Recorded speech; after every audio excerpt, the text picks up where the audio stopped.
नीट paper फुटी प्रकरणामध्ये आपला संबंध नाहीये, जुन्नरमधील युवकानं हे स्पष्टीकरण दिलंय। सीबीआयनं केवळ चौकशी केल्याचा दावा सुद्धा करण्यात आलाय।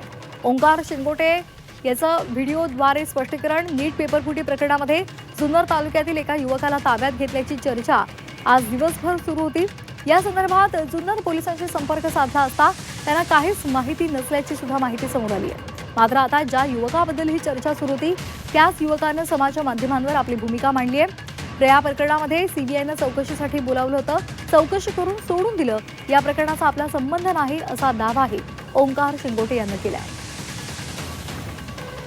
सीबीआयने मला चौकशी दरम्यान बोलून घेतले होते आणि चौकशी दरम्यान माझा ह्या प्रकरणामध्ये कोणत्याही प्रकारचा कोणताही संबंध नसल्या कारणाने त्यांनी मला कालच सोडून दिलेले आहे। तर सदर प्रकरणामध्ये जे माझ्याबद्दल जी खोटी बातमी सोशल मीडियामध्ये जी फिरत आहे ही बातमी प्रसारित होऊ नये ह्या कारणामुळे मी हा व्हिडिओ बनवत आहे। तर ह्या प्रकरणाशी माझा कोणत्याही प्रकारचा संबंध नाही आहे।